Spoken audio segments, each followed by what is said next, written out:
Welcome back, everyone, to another episode of Four Wheel Frenzy. My name is Leon, and today I have a new guest that's something a little bit new for this show.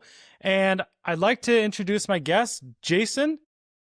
You are an ATV racer, but you do something a little bit differently, and we'll get into that in a second. But who are you exactly? So, my name is Jason Zittel, originally known as Racer X 573 on EX Riders, if you're old enough to remember that, and ATVScene.com from way back in the day. And I used to write for John Pellin for a short period of time in the late mid 2000s and grew up racing ATVMX, and now I race pro and best in the desert. Perfect. So that was kind of the next thing is the series that you're running is called Best in the Desert, correct? Yes.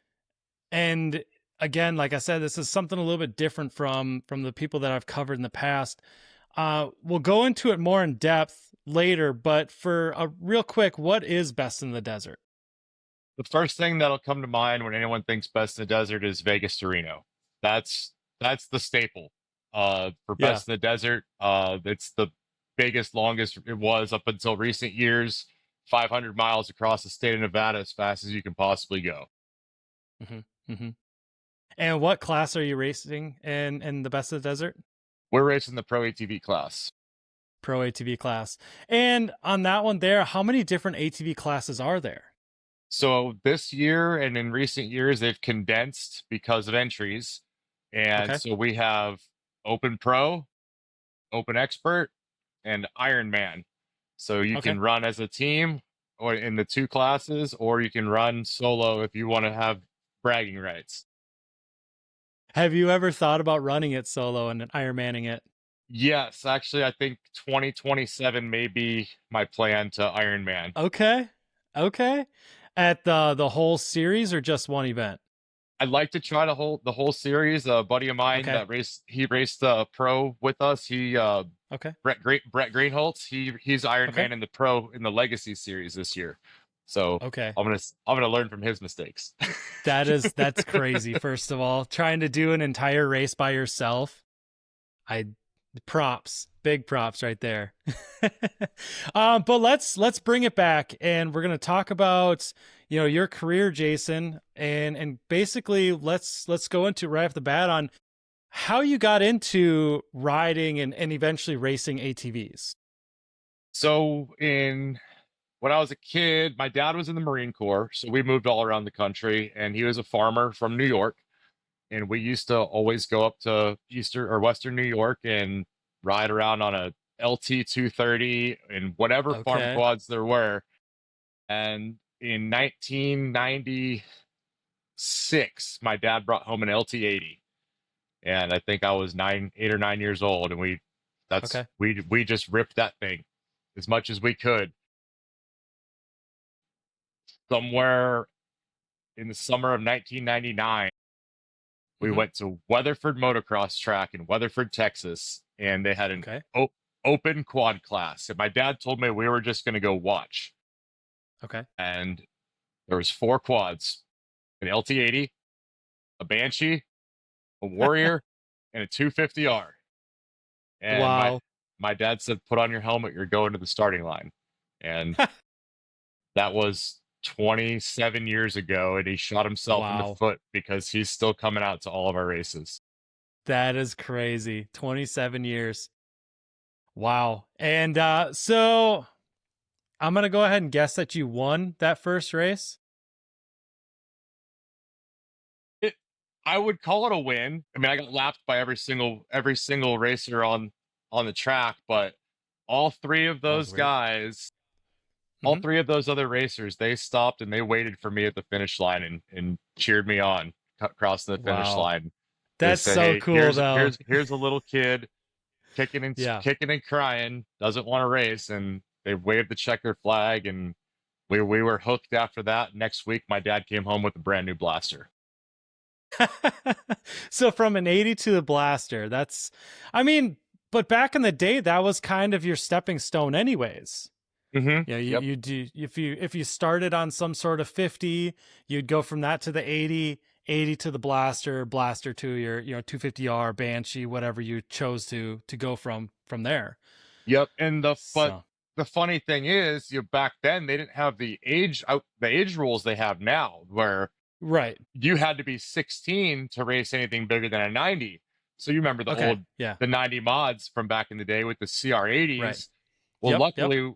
luckily we had the TQRA series, which wasn't sanctioned. Okay. So we were able to race the blaster, and I raced against T Brown in the blaster class for a couple of years. I mean, he kicked my ass, but I think I beat him one time Okay. on a blaster, and I think I still have those paper results somewhere packed away. But Wow. running the blaster, the next thing was 250R, obviously. Okay. Right. Right. And And so you went the Honda route. yep, Okay. we didn't know the 400EX had just come out, and Okay. that's a sensitive topic because we DNF'd a lot on the 250R because Okay. it was as old as I was, and my Yeah. dad's always asked me. He said, "Well, what do you think if we would have got a 400EX instead?" But you didn't want a 4-stroke back then. Right. 250R was king. Yeah, exactly. Exactly. Well, and it's, I guess with your blaster too, how is you, obviously you battle a ton, and I'm gonna say right now, like, you got beat by Thomas Brown isn't really something to cry about. I mean, look at his racing career from there until he retired as well. I mean, he went out as one of the greatest pro riders in ATV motocross history. Absolutely. He had a long, successful career and did a lot of cool things. But did you have a lot of good success on the blaster? That was probably my winningest machine because Okay. Okay. it was brand new. We didn't know anything about it back then, so we had the wheels flipped. We had some work shocks, some So what you did back then? yeah, an FMF pipe and some wheel spacers. We didn't have the Yep. money, and Yep. I mean, Thomas was on the full blown PEP Vito's 240, like the Yep. bee's knees of a blaster. Right. Right. And I I beat him once at that same track, that Weatherford MX, because Uh-huh. we won a raffle for free entries and free practice for one season. So Okay. that was the only way, because I got to ride that track every week. So Right. Right. when the TQRA came there, that was my ace in the hole. I knew the track There you so go. well, and that was it. Right. Right then, there, it's go time. So, hey, you made it work. So, and you can go down saying that you beat Thomas Brown. So there's that. One time. It only takes one time. Yeah. But yeah, so I mean, you went from the blaster to the 250R, 250R. Were you having a lot of, like, was it always the same issue, or was it just clapped out machine that wasn't holding up to you? It was a learning curve. I mean, Okay. our race team now is Team Blind, but in hindsight, we were the original Team Blind. We didn't know a whole lot about ATV racing. We didn't know guys like Mark Baldwin existed. I mean, we were in Texas, so we were kind of secluded from the Mecca on the East Coast. And then when we moved to Pennsylvania, and District 5 was High Point, Steel City, Pleasure Valley, Baldwin's shop was right there. Tom Carlson's was right there. Hetrick's were up there. So then we learned a lot. We also learned that you had to be 16 to race a 250. Right. So needless to say, I was 16 for about 3 years, according to my birth certificate. So. Right. And I feel like a lot of riders used to do that back in the day. But I know I'm pretty sure Cody Miller did, because he was smoking everyone at Loretta's in like 250A, and he was like 12. Right. Yeah, and I believe this is looking back on stories I heard a long time ago, but I believe even John Natale did that at one point, where he said he was basically a year older than he actually was. Yep. And that's someone else that was close. John lived about 30 minutes away. I used to go ride with his cousin, and I remember we we snuck into the junkyard from Huevos 3. Like we snuck in there one day Oh, because really? we found it and like just snuck in and took pictures and stood in front of it back on a Yeah. disposable camera. You know? Yeah, yeah. So you're just hoping the shots came out when it came Yep. time. Yep. Oh, that's great. So you did that for quite a while then, and what was how long did you race in Pennsylvania, like doing motocross and stuff like that then? So we ran TQRA from 99 to 01, and then Mm-hmm. I ran District 5 every single race from Okay. 2001 to about 2008. Okay. And in the meantime, we would go to the nationals that were close by that we could afford. Mm-hmm. We went to the ATV Olympics the year after Matt passed away. That Okay. was the first one that we went to, was the one after Matt passed. Okay. So in 2004. Yeah. So then we Mm-hmm. ran. We were able to run maybe 5 or 6 nationals a year, but it was what we Okay. could afford. It was what we could afford at the time, Yeah, And absolutely. 2006, I joined the Marine Corps and kind of took a little bit of a break, and Mm-hmm. I made a comeback in 2012 when I got out of the Marine Corps. Mm-hmm. I went straight back to nationals. I ended up blowing my engine up at Budds Creek on Henry Hill, Okay. and at Sunday Creek I broke my wrist. But I remember I was lining up against in I was racing 20 plus 25 and 450B. Like I think in Okay. the plus 25 class, I was lined up next to Travis Spader. That was the year. Wow. That was the year he came back with Can-Am and ran Okay. Yeah. Yeah. Yeah. like 7 amateur classes. Uh-huh. Yeah. So like I look to my left and there's T-Doc sitting there and I'm fanboying, and look to my left and I think that is there Brett Music or one of those other guys. And Yeah. I raced against Rastrelli's dad at the ATV Olympics Okay. Oh, wow. in 05, I think it was. Oh, Big Jeff. Yeah. That's great. Um, so you ran until like '08 then for motocross, and then what made you? Was there some sort of transition going from motocross to desert racing and long Yeah. distance racing as a whole? Yeah. So after I broke my wrist, I hung it up and we would just ride wherever. And then I started working in the Okay. oil field. So I took about a 10-year hiatus from like racing all the time. I would race maybe once or twice a year. I just Okay. couldn't get it out of my blood. And I landed a job in Arizona. And Okay. that's when I started racing the WORCS series. And Yeah. I started out in the plus 30 C class because I hadn't raced in a decade almost, and Right. I'd also never done an hour-long race. Right. Yeah. I was gonna And say WORCS is not the same as motocross. no, not the slightest bit. I had no idea what to expect, and I ended up podium both classes that first Okay. race in the C Yeah. class, and then I just bumped up the next year and kept bumping up, and then we started doing some desert stuff, and we just kept going with it. So Wow. Well, I mean I've been that's doing, cool. yeah, off-road and desert now for about 6 years. Okay. Okay. Where at in Arizona where you living? I was actually so you've got the 4 points. I was up by the 3 points. So I was between Utah and Las Vegas, like the small Okay. little tiny corner off the Okay. interstate. Okay. Nowhere near anything big, but I was down near St. George and in Vegas area. Okay. Okay. Was there, because obviously the WORCS series, it's kind of spread out a decent amount. And if you're in Arizona, usually you can get to all of them fairly Hmm. easily. I wasn't sure if there was, because I know like if you're in the Phoenix area, there was like Speed World and some of those tracks in that area. I didn't know if you ever rode some of those before they closed down. No, I didn't get to make it down there. Okay. I got to make it to Elsinore once.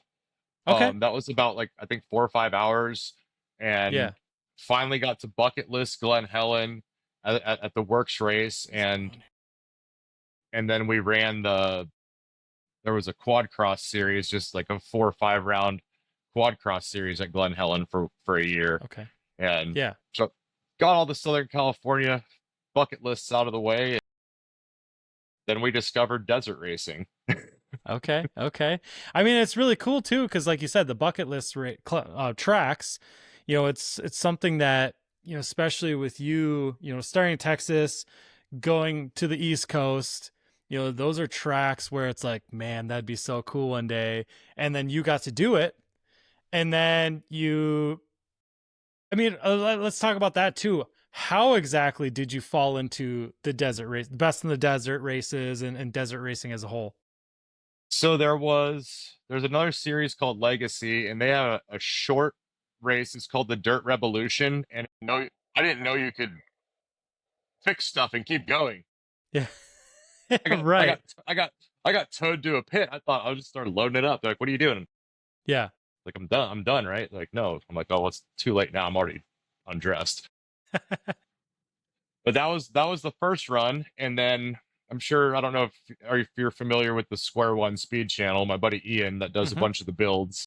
Yeah. So Yep. he's one of my best friends. He calls me out of the blue about 6 months later, said, "Hey, we're racing Vegas to Reno." Okay. I said, "All right, well, what do we need to do?" And Yeah. that's and that's where Team Blind came from. Like we had Okay. no Just going clue. into it blind. Yep. Okay. And what year was this? That was 2022 was our first 2022. Vegas to So Reno. not Yep. that long ago, really. Yeah, and that was that year. That was the last year that had that the most entries. I think Hmm. there was 8 entries in the expert class, Okay. and not only did we finish, is we got second, Okay. and we had a long pit stop, so we went back and checked the times, Okay. subtracted the pit stop, and we were like, we would have podiumed in pro Oh, if we didn't have that breakdown. yeah. So Yeah. 3 months later, I call Ian. I said, I got a crazy idea. He said, "What are we doing?" I said, "We're racing pro now." So, and I mean, now we've just it's been we got to put our money where our mouth is and the throttle down, and trying to get Ex- everybody we can to come out and grow the desert community and grow the sport. yeah. Exactly. Exactly. So yeah. I mean, it's been you've had a really good kind of a spread out racing history. You started in one part of the country, went to another part of the country, then to another, and that's blossomed into what you're doing now. But how is you started doing the desert racing in 2022, and are you still doing any of the works events now, or you're just doing the best in the desert? Yeah, I'm actually the position I'm in now with work. I had to Mm-hmm. take 2023. I raced a couple works races, and then Okay. last year I didn't race any, but I did the Colorado version. It's called Corks, Okay. and it's a similar setup, hour-long Mm-hmm. races down in Colorado. So I was able to do all those last year, most of them, Mm-hmm. and this year I'll be able to make it to I think 7 or so of the works races because Wow. Okay. they're doing Washougal this year, and back to that Yeah. bucket list thing. Washougal's on Right. that list. Yeah. Absolutely. That's really cool. Because you've been relocated yet again, correct?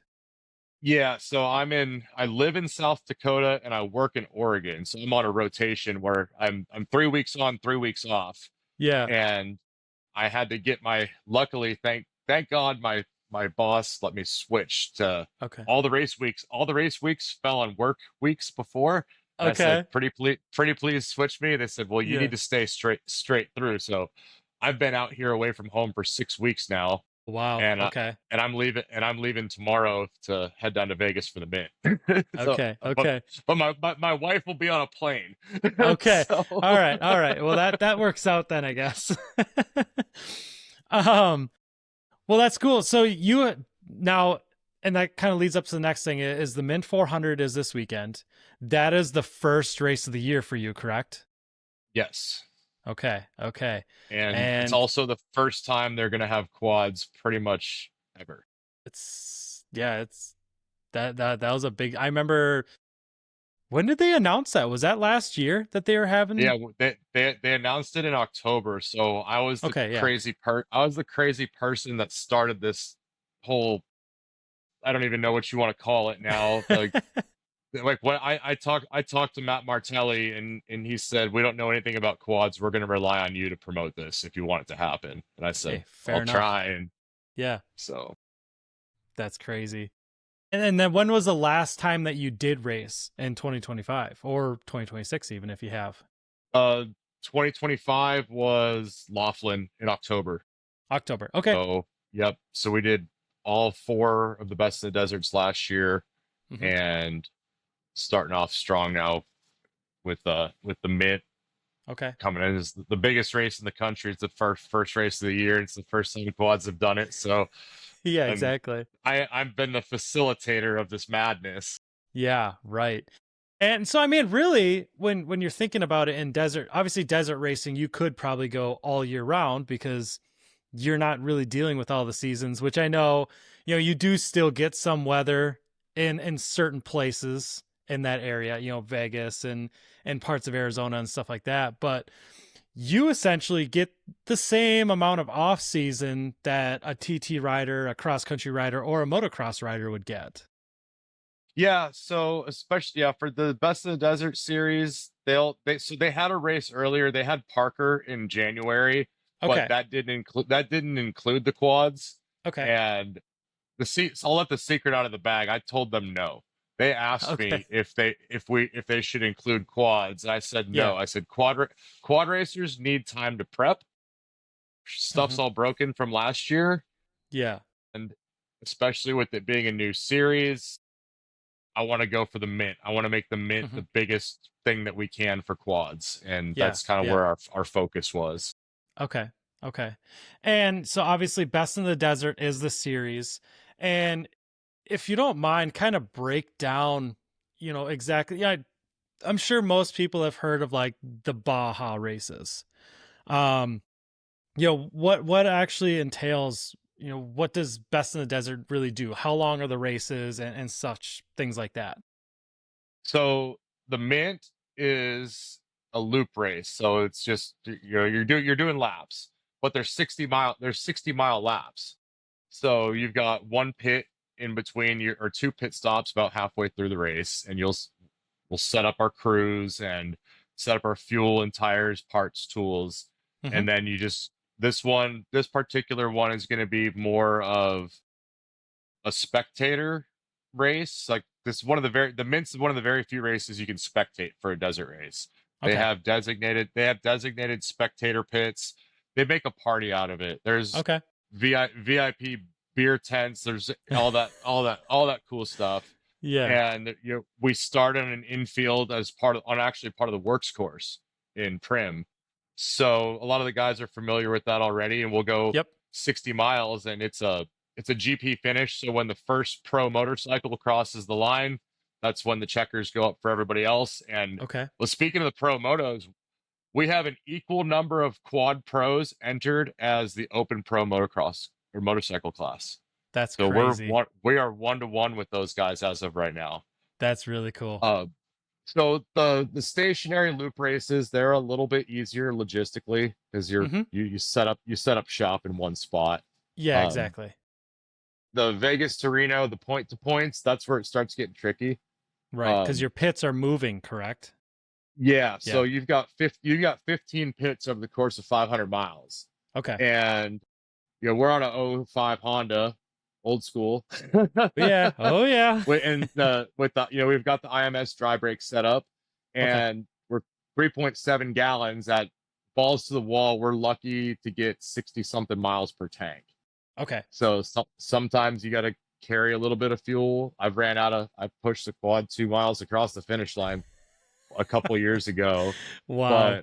but you're constantly What's moving. going on here? Where yeah, so Vegas to Reno, you're constantly moving, and Hmm.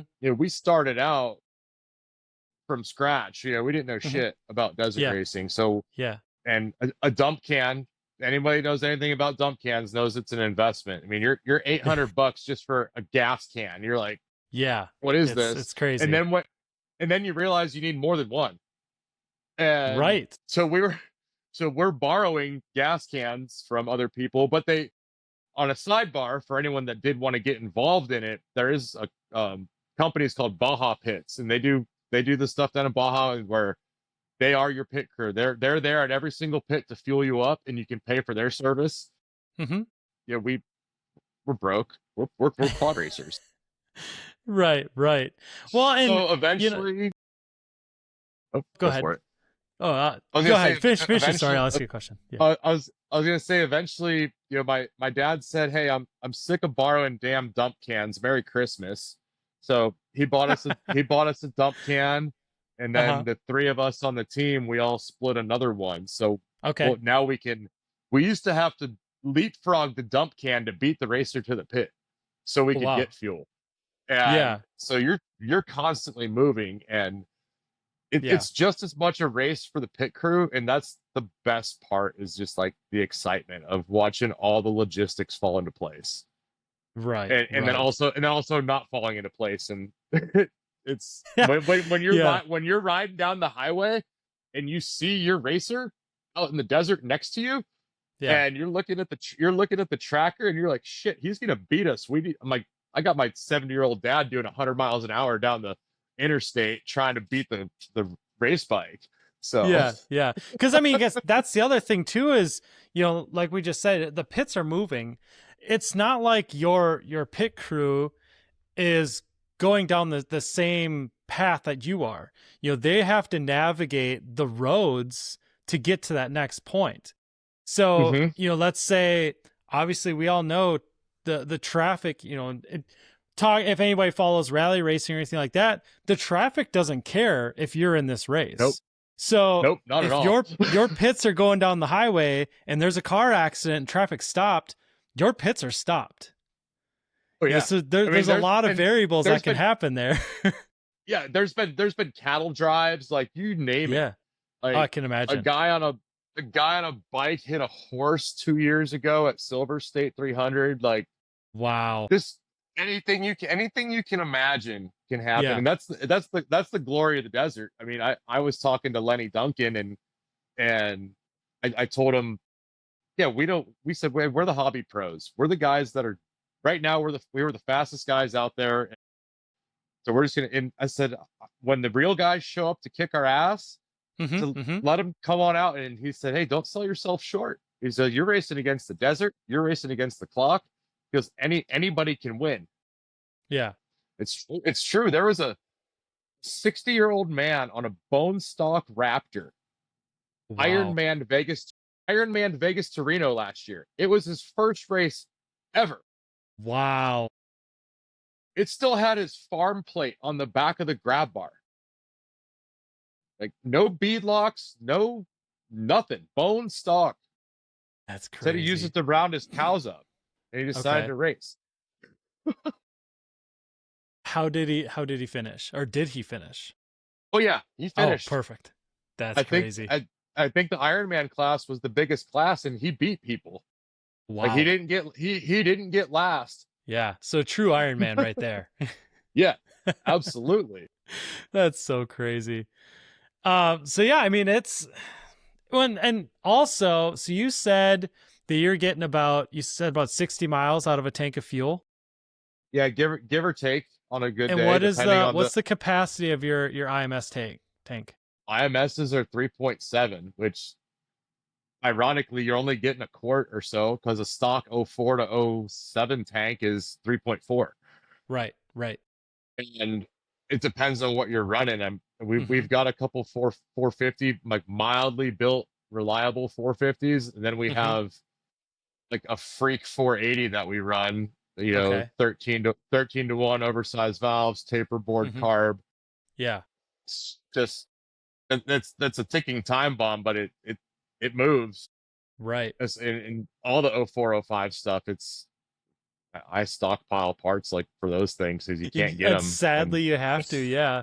But I mean, you think about it is like you said, it's a higher compression, you've got bigger valves, like it's a fairly built motor and you're still getting about 16 miles a gallon out of that damn thing. yeah, and Kind of impressive. our 450, we ran a mild 450 at Silver State last year. Okay. Stock valves, FCR, 12 to 1, I think. Okay. And we got over 20 miles to the gallon, I think. Yeah. And it all just depends on the terrain, and Mm-hmm. your climate elevations, and a lot of it's rider style. Okay. Typically, I'm the I don't care guy. Like Okay. I normally start the race because you got to ride hand in the dust where you couldn't see. If we were sitting here at a table, you couldn't see from me to you in the dust, and you're Right. doing 50, 60 miles an hour. Yeah. Yeah. At that point, you're looking for God. Yeah, for sure. But let's kind of talk about the machine too, is, because you're building this thing to, like you said, for Vegas or Reno, you need that four-wheeler to go 500 miles in one Mm-hmm. race. And obviously in the ATV, pretty much the off-road power sports industry as a whole, when we're racing, we're usually looking at hours. And I don't know, I'm assuming your machine has an hour meter on it. Yep. How We have many the hours do you hour meter. Oh, say again. I was gonna say, how many hours is that 500-mile race? Vegas to Reno is an entire work season in 2 classes in one day. Like we do it in about, I guess it's a little less. Like on our best time, it varies. Like one year it Mm-hmm. was 489, one year it was 525, one it was a Mm-hmm. true 500. But we're under 10 hours. Okay. 500 miles in under 10 hours, Okay. Which, and balls to the wall. right. Yeah. And that's the other thing too, is your balls to the wall, 10 hours for 500 miles, which, you know, may not seem that big of a deal until you also put in the fact that this isn't going down the highway. You're Exactly. going down a desert, and it's not smooth at all. No, not the So, slightest bit. but so what other modifications are you doing that is necessary? Because it's not like you're just building a motocross quad. You're not just building a cross country quad, which I would think that a cross country quad would be the closest example to what you're racing, or a race Yeah. works race machine as well. Yeah, it's kind of pretty much like a hybrid of works and cross country. You got the width of a works bike, and there's no limits, so you can be as wide as you want, whatever you want to bring. It's run what you brung. So I Okay. mean, we strip it down. I mean, I've bought I bought 605 TRXs in the past 2 years that were Oh, either wow. blown up Hmm. or low hour, just Okay. for strictly for frame and transmissions. Okay. And we're, we're new frame every 1,000 miles, every 500 miles, depending. So Okay. I mean, and it's a '05 Honda, so they're running out Right. we're running out of parts. Eventually, we'll have to switch to something else, but Yeah. Yeah.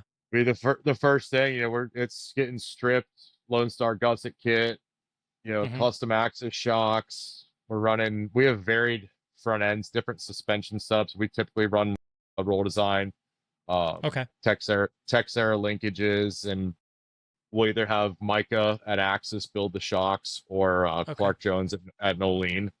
Okay. Um, so it's everything's for longevity. It's like, I'm sure you watched the recent episodes, you know, with Lenny and Joe Bird talking about Hmm.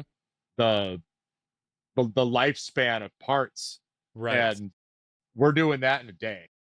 Yeah. So it's like Yeah. it's like spindles gone, like frames, good luck. Like Yeah. Yeah. we're sending trannies out to get cryo treated and polished, Okay. and Yeah. Yeah. everything we can do to make them last. Okay. So you're kind of essentially, for what you're doing right now, in the machine that you're using, is you're looking for those gems that are still out there, the trail ridden machines that Hmm. haven't been abused necessarily. That way you can utilize the parts that you're wearing out that aren't available from Honda anymore. Yep. And then I bring 2 engines with me to every race. Okay. We have my truck's called the oh shit truck. So Okay. my truck has the shocks and the engine and Okay. the big ticket, the catastrophic failures if we have Okay. one. Yeah. And I mean, we've had to, luckily we haven't had to swap an engine yet, but we've swapped everything else you could possibly think of. Okay. Ian Ian broke a foot peg, ran his leg over, broke his tibia, and Yikes. rode 90 something miles. And we didn't have a peg. Mm-hmm. Except I I was like, I called my dad. I said, look in the back seat of my truck. Yeah. And there was a 400EX foot peg that I threw in there right before Okay. I left. I Yeah. literally was about to walk out the door. I picked it up off the garage floor.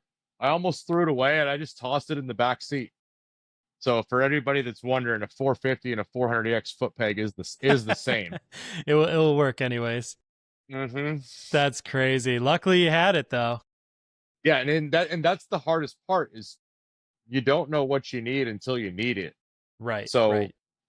after that, every truck has a set of foot pegs on it now. But Yeah. guess what? Yeah.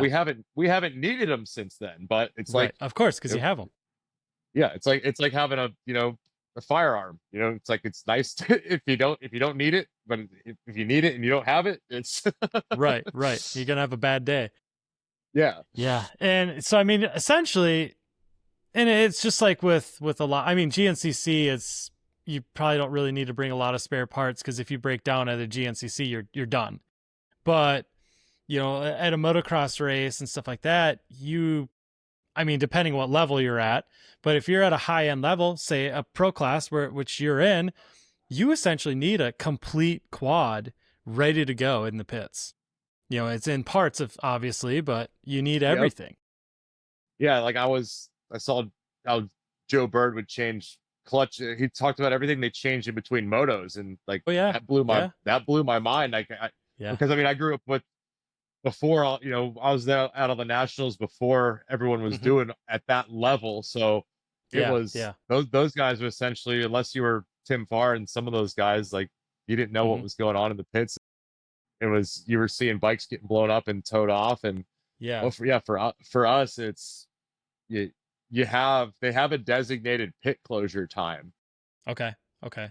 If like if we're out there on course, you got to fix it yourself Hmm. because your pit crew can't come out and help you. The only people that you can get help from is race officials or another racer. Okay. And I've broken chains and completely lost master links and had a Hmm. dirt bike racer come by and give me a master link and I got it going. We've Yeah. I towed a pro moto across the finish line at a race last year. Yeah. And so you got to bring a tool roll. You've got your little like spare bolt pack with all the Hmm. some Hmm. one of each random stuff. So I mean your Yeah. bike's weighed down with all sorts of stuff, and Oh, we got right. Right. radios and cell phones, and Yeah. you're just out there in the middle of nowhere on the side of a mountain fixing a chain. I think two years ago at Vegas to Reno, I I broke a chain twice, so I didn't Okay. have another I didn't have another master link. Okay. I mean, it was a power line road. I was trying to pull fence staples out to Wow. like meant to mend my chain back together Yeah. to limp it to the next pit, but I had enough service to go live on Instagram. Okay. And I went and I tagged Best in the Desert, and that's another great thing about the sport is like motocross and stuff, like dirt bikes and quad guys, like they hate each other. Out here, like in the desert, we're all a dying breed to the side by Right. sides. Yeah. So all the pro moto guys and the quad guys, there's such a high level of respect and camaraderie with the Yeah. handlebars. Like Yeah. like I said, a dirt bike racer gave me a master link. I bought him beers all night later that day. You know, and Yeah. you're And trying to then fix stuff, and yeah, it's kind of the way it should be though, because like you just said, we are a dying breed. Doesn't matter if you're a bike or a quad person, because side by sides are so convenient, and yeah, they're expensive, but and especially for desert racing too. Like obviously, it's going to be a lot more comfortable in a side by side then and you're not it's not quite and it's obviously racing a side by side, racing the truck, racing the buggies, that's a very tasking thing too. It's not like it's just a oh yeah, Sunday cruise, but it's not as tasking on your body as doing it on a motorcycle or a four-wheeler. yeah, and that's the cool thing is the truck guys, the old school, a lot of the side by side guys. I mean, you got Matlock and Miller and a bunch of those guys that Yeah. were quad guys doing the cars now. So we see those guys and they're like, hey man, like, hey, props to you guys for still doing it. Yeah. And but we actually raced against Cowboy Cerrone on a Yeah. quad 2 years Okay. ago. Wow. And like all those different guys, like they've got mad respect for all the handlebars too. Yeah. But Yeah. it's just, but if you yard sale a razor, that's $100,000 yard sale. Like Right. with the I'm managing to pull off a '05 Honda build for about like 10 to 12,000. Yeah. Yeah. So if for the you could buy probably 7 of Joel's YFZs for what it costs to get into a razor at the top Right. level. Yeah. Yeah. Well, and also if you talked about what it costs to yard sale side by side, if you yard sale a quad, chances are your medical bills are going to cost more than what it takes to fix that four-wheeler. That's true. I can attest to, I can attest to that. Okay. I hit the dirt doing about 78 miles an hour 3 years Yeah. ago. Wow. And luckily I didn't have to get a helicopter ride. I just had to get back on and keep going. And that was the worst part because it Yeah. happened a mile and a half. It happened a mile and a half after the pit. Yeah. And I could see the pit. I'm like, well, I can't turn around on course. So Yeah. I have to go to the next one. Yeah. And then the same year though, I mean, there was a guy on a dirt bike. I think he was Open Pro Ironman, snapped his femur, and it bottlenecked the entire race. And our guy, Yeah. that was right after I crashed. So my Mm-hmm. replacement rider, he was a police officer, so he was a first responder. He Okay. stopped and treated the guy. Treated the guy for shock until the helicopter came. Wow. So and That's that's the crazy. thing with the racing like this. If something happens, like if you don't stop to render aid, you can be penalized. Mm-hmm. And it's kind of just you know a dick move to not stop and help a guy who's hurt. Right. Right. Yeah. Uh, Because 'Cause you don't what's know going the to happen severity if of that's it. you? Right. Yeah. That's crazy. But yeah, and I mean, it's it's some wild stuff. Like you said, because you are going fast. It is very rough terrain, but you're not going slow. You are doing that 70, 80 miles an hour. Something happens, it's not going to feel good at all. No, no, not the slightest bit. But you're part of Team Blind. Let's break that down exactly. What is Team Blind? So team blind that started between Ian and I at the WORCS races because we would just he's still active duty in the army Mm-hmm. and I was working construction, so we'd show up to WORCS races Mm-hmm. and no sight lap, no practice. We'd just go race and There you go. we would do we were doing we were battling for the podium that year all year in the 30 Okay. plus class. So and Yeah. people were like, well, how do like you guys just go in blind? And we're like, yeah. So when the Vegas to Reno thing, when he called me about that, he's like, "There's a spot on the entry fee or on the entry form for a team name," and I was Okay. like, "I don't know about like Team Blind." He's like, "We don't know what the hell we're doing." So that it started as an inside joke, and then we started finding out about different nonprofit organizations that were veteran based with desert racing and getting Okay. involved with them, and that's kind of the premise of our program is mental health and suicide awareness through motorsports. Yeah. We talked about it a lot on Lenny's show and with Mm-hmm.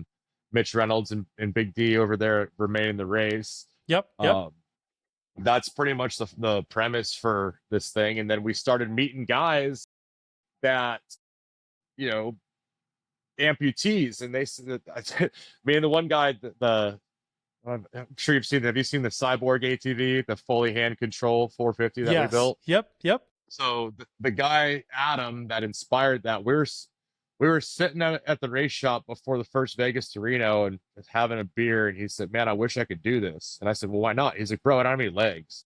And I was like, "Hold my beer, like Yeah. let's figure it out." We're gonna make this And happen. those, yeah, so 3 months later, we had a hand control LTR that we just like Yeah. ramshackled together, and Yeah.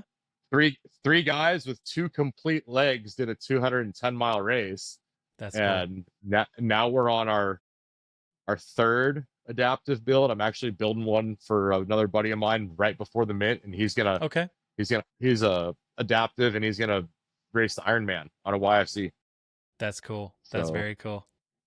but yeah, Right it's pretty on. much the basis of the program. Just Yeah. kind of help people out, give people a Hmm. sense of community, um, camaraderie. We're not strict, like, we're veteran founded, but we're not Okay. strictly veteran. Anybody Yeah. who wants to come and be part and help us out and be part of the crew. We always got a spot in a chase truck for anybody that wants to come out and help. Hey, right on, right on. Yeah, and I mean it's really cool too seeing that, there is a purpose behind the team. You are working on raising awareness and things like that. It's not just, obviously it'd be cool too if you're just a bunch of buddies that were racing, but you're actually doing something with this. There's a purpose and there's a cause to Team Blinds Racing. Yep, absolutely. And we're working on I'm working on turning it's called Motorsports for Mental Health. It's going to be our Okay. new initiative that I'm working Yeah. on. I'm working on forming my own nonprofit to support Okay. the adaptive community Hmm. and other, and basically anybody that wants to come out and be part of this. I didn't know half my crew at a couple races. They saw us on a Yeah. podcast, and I said the Yeah. same thing. I said, "Hey, if you want to help us out, come on down." And they showed up, and now he's racing. Now Nick's racing on our team, That's so and cool. we just anything we can do to help anyone out, Hmm. give someone a place in place and a purpose, whether they served or didn't serve or Hmm. we get a lot of guys that said, "Hey, man, I wish I would have signed up, or I wish I would have joined, but my life took a different direction." I said, "Well, you can still come and you can be a part of this, and anybody can be." Absolutely. Yeah. And that's, I think we all know at this point, or hopefully all of us are learning at this point that, mental health is a huge thing in this world. And, you know, there's slowly becoming more awareness worldwide around it. So having somebody like you that's racing and working towards raising awareness towards mental health, and whether you've served in the military or you haven't, anybody can deal with it, or anybody can kind of struggle with it, you know. Absolutely. So, but no, it's really cool. And I think, I know when we first initially started talking and you kind of explained about the team, I was like, this is really cool. Because it is something that the whole world is, hopefully we start learning, and there's a lot more awareness around it sooner. Because it does seem like it's been an issue in this entire world for quite a while, but it's just kind of been swept under the rug for so long. Yeah, they're like the stigmas that are associated with it, and the big strong guy, and it's like, hey man, if you Right. just pick up the phone, make a phone call. Hmm. you know we actually have a guy that I used to race against him in WORCS, but he was a mental health counselor, Oh, wow. and Okay. and also he raced, so it was Hmm. nice having that Yeah. like on my side, because while I was racing WORCS, I mean, I was living in Arizona by myself. I didn't have Okay. anything, and then when I got back to racing again, that's when I was like, this is like racing is my family. I've made Yes. some of the best friends. Like, I still talk to guys that I met in 1999 Yeah. Yeah. through racing, and I might not have Hmm. seen them since 2001, but we still, thanks to social media and Right. everything and technology, you're able to Yeah. kind of stay tight or in touch with a lot of different people, or get Hmm. reconnected with them. Right. Um, Right. that's always a great thing.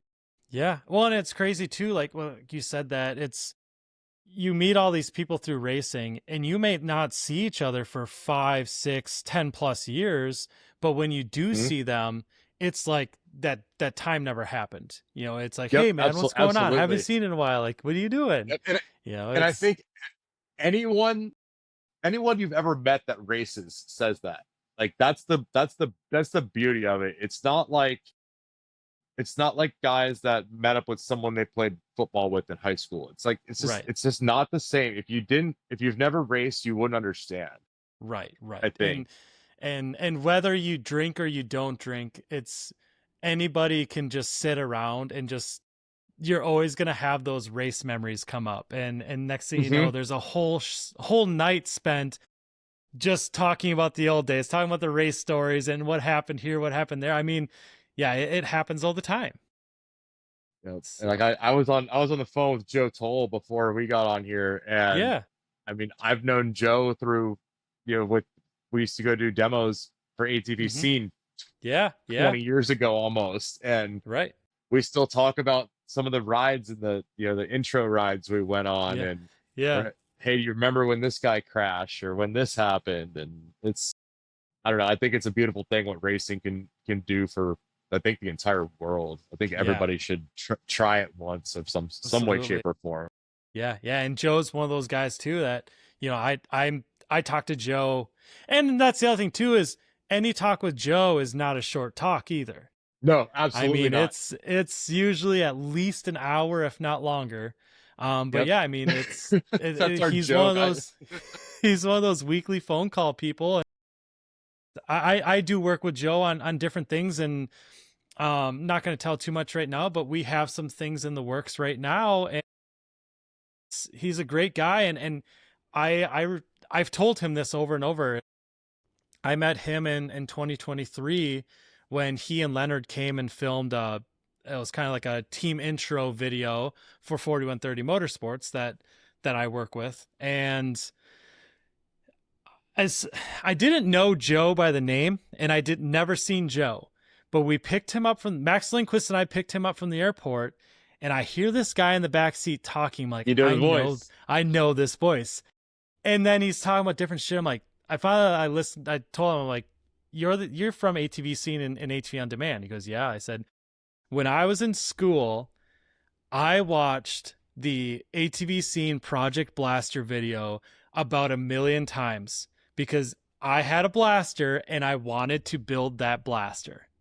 Well, And and have you seen the project budget racer for ATV Scene that I did? the was The that the 450? 400EX or the No, it was the 450. So Pellin did a 250R budget racer okay, in like okay, the 90s. yeah, yeah, So when the factories were coming in and the hybrids and R's were going out, I called yeah, John. I said, "Hey, I want to do a modern day yeah, budget build," yeah. and I'm still racing that 450 to this day. But I mean, Really, it's Walsh custom axis pro tracks, but I it's broke it down how you can basically looking for deals like we talked about earlier. Like a good yep, marketplace find, you can't beat it. But yeah. eBay selling parts. I built like an A-level 450 for like 7 grand, and This is actually in starting to ring a bell 2010, now. yeah, it's one of the ones. If you Google me and ATV Scene, all the write-ups I Yeah, used to do, and the yeah, Kawasaki, like I got to be on the outdoor channel for the scene and test yeah, ride the new Raptor when it was top secret and all that good stuff. So yeah, yeah. No, that's so cool. And yeah, I mean, it's like I said, like when I was in high school, like those videos, and then there was the quad builder series. Like that was what I watched. You know, I because this is we're talking mid late 2000s, so it's like the family computer when I got my yep. internet time. I grew up with three sisters, so me getting the time on the computer was like, oh, I gotta look up some cool stuff now, and it just be going back to those videos. Yeah, and that was like So before like YouTube was like just kind of taking off with it was, stuff. yeah, in its infancy then. Yeah, because I know George Quartas. He's a good friend of mine, and Hmm. he did a bunch of the builds and videos, and Yeah. like I've actually been working on trying to get him to come out and coach an amputee like race riding school for us. Hmm. But Yeah. Yeah. I'm trying to drag everyone I can out into the desert. So I mean it, and it does like so I'm not gonna lie, the new stuff about Best in the Desert, because I have a buddy from that I used to work with who raced Best in the Desert. I think it was like 2011 ish. And so then it was like, and obviously I'm just an ATV enthusiast. So reading Dirt Wheels as a child and watching all the videos that I can consume on YouTube in its early days, it's just like you learn about all this stuff and you see like, well, not obviously I'm just kind of a gearhead in general. So I knew about, all your trophy trucks and your buggies and everything like that. And it's like Yep. best in the desert, Vegas to Reno, like this would be awesome to do one day. And it just hasn't happened yet, but it is one of those bucket list things for me. So I mean, it'd be we've cool. always got a seat. We've always got a seat. We tell everybody that. We're actually working, trying to get a couple, like, I think I've talked to Marshall Smith. Yeah. And he's had some interest. Alan Gagne, Max and K&K, he's had some interest in doing it. I said, hey, we've got a seat. If you just want to show up and do it. And the funny thing is, on the East Coast, I remember when the WORCS series first came out in like 2000, like the early. Everyone on the East Coast dreamed about racing on the West Coast. It was just like, oh, you had Glen Helen, you had Elsinore, you had Washougal. Like we didn't realize. I mean, High Point, Pleasure Valley is 10 minutes from where I went to high school. Like I was in Pleasure Valley every day. And like I worked for Jeff Cernick like 5 times. Like I've had that, and all I want to do is, like you said, you'd read the magazines and man, Vegas to Reno, I want to, like, it was all just a dream. And then when I got to the West Coast, all everybody wanted to do was go race ATVMX and GNCC. And so it was cool getting to do all of that. And then now, here I am, we're recording a podcast talking about this stuff. And I got Lenny Duncan on speed dial. Like, go back in time 20 years until 19-year-old Jason, like, you'd call Lenny Duncan if you're having a bad day, and I'd be like, you're full of it. The amount of people, it's cool. You realize they're just like, regular old guys, like Mark and Lenny and all those guys. They're just humble guys. Exactly. Yeah. And it's actually really funny you said that, because I was talking to one of my best friends from high school. I still talk to him quite often. And I was texting him just a couple weeks ago. And granted, so this buddy and I, we used to hide. We were both in the percussion section in our school band, and we would hide Dirt Wheels magazines in our stick drawers in the band room. And so if there's nothing going on or doing their little section things, he and I were flipping through Dirt Wheels. And so I messaged him. I said, high school us would be just going crazy right now, knowing that I call friends that are these people we were reading about in magazines. And I told him this because I was literally earlier that day having a phone conversation with Shane Hitt. And and like you said, like Leonard Duncan, one of those guys I always read about in these magazines, and you always saw the Duncan Racing advertisements in the Dirt Wheels. And it's same thing. Like, I can text him, I can call him. We've done podcast episodes together. We do these recordings at the track together, post and pre-race stuff. Mark Baldwin, and Mark Baldwin is really funny too, because he is friends with my father-in-law, and my father-in-law is one of his first customers. So my wife will always joke about like, oh, I never thought I'd marry the guy that has friends with my dad. It's just all these people in this world that you read about in the print days, and you would see in these videos, and you stick around this long enough and you climb through it, they become your friends, and it's very rewarding. And speaking of Dirt Wheels, like, I was in the January issue twice. Like on that Mechanical Concepts CRF that we raced, and then I'm the poster boy for the Mint 400 thing, and it's like I'm getting text messages from people I haven't seen or talked to in decades. They're like, dude, is this you? I'm like, yeah, like, I'm kind of getting sick of seeing that picture, but that's what's associated with, like, we're kind of becoming the face of desert racing for the ATVs. And if they, that's why we chose the Misfits logo as our logo. It's like, even if you don't listen to punk music, you've seen that thing before. And if you Exactly. and if you do listen to it, you see it's modified. And I Right. was checking into a hotel like 2 weeks ago, and I had my hat on, and the guy's like, he was like, "What's Misfits? Oh no, what's Team Yeah. Blind?" And then I got to give then I'm Yeah, stuck you got 20 to give the minutes story. tell Yep, him yep. tell him the story. And Rich, I carry stickers around like in my Oh, pocket, there you go. like Yeah, it's yeah. like Well, and it's that just right it's there, crazy. that right there though shows, some of the reasons why you've become like the poster ATV person for the Mint and stuff like that is, you are advocating for the sport in a good way. You're not showing up on TikTok reels because of you're starting a bunch of drama at an event. You so you're Yeah. promoting ATV racing, and you're promoting yourself in a good way, not in a negative way.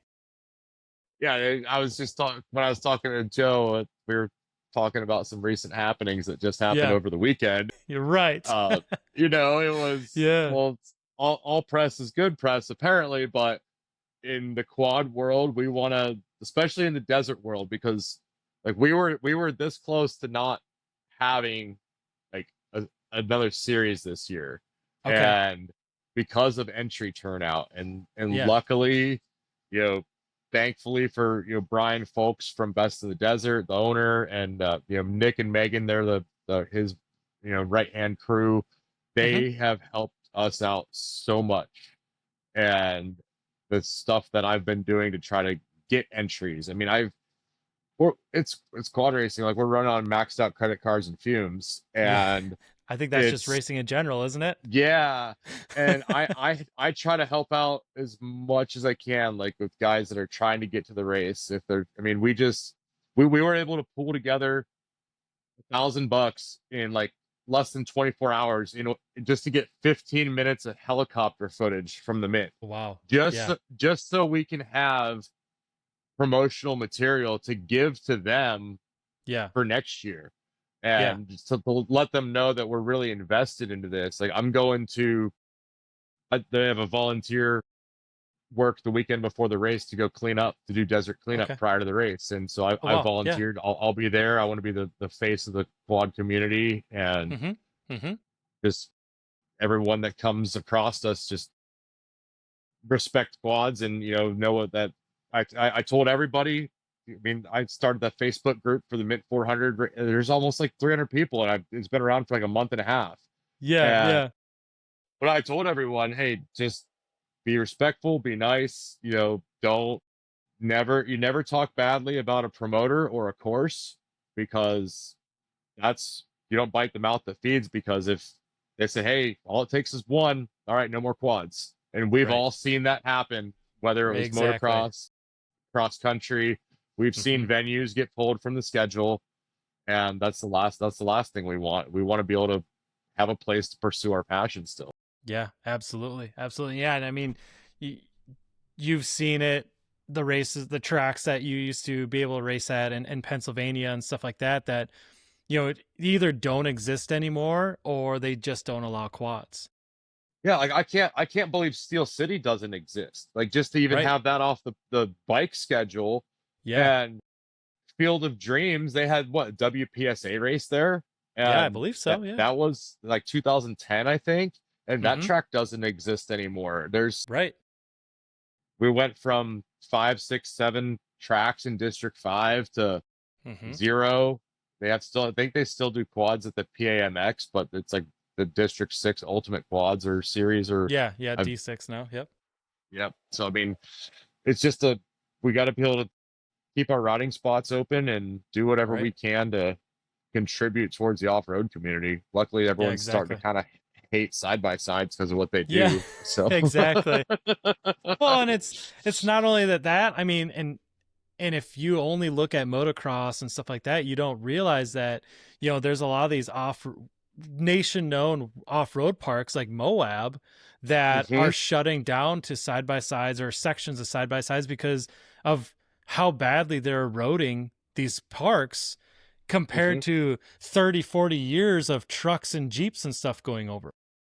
Yeah, Just just because kind of, of just tooling along, having a good time in your Jeep, yeah, but now you've got a machine that'll do 100 miles an hour with Exactly. 35-inch tires on it. Right. It's Everybody has this Razor or Maverick or whatever that thinks that they're in a rock bouncer and they gotta go balls to the wall everywhere. yeah, it's just it's crazy. I hope we can get a turnaround, and yeah. like Mark said on the last that episode about the you got to support the OEMs. Exactly. I mean, don't want to let the cat out of the bag, but I think we're hopping on a Raptor soon, just because there you go. what's available. Yeah, and I was gonna be. We'll talk about that in a little bit too. But it's like you said before, you have to look at what's next as far as machine goes, just because the support on what you've been riding forever isn't there anymore. I mean, you've got a 22-year-old four-wheeler. It's crazy to think about that. Where you're at right now is real similar to how it was when you got your first 250R. I was as old as my first 250R, and now my 450 is older than the 250R was when I was racing it. Yeah, so there you go. Like it's just crazy. And another thing is, I mean, you've seen it in GNCC, but half the pro class at the Mint is 4x4. Yeah. Yeah. So do we go to the 4x4s? But right. I don't want to get hit in the back by a 1,300-pound quad. Exactly, because they keep getting bigger and bigger too. Yeah, like the full race weight for desert for one of those, I think is like 1,200 pounds, 1,300 pounds almost.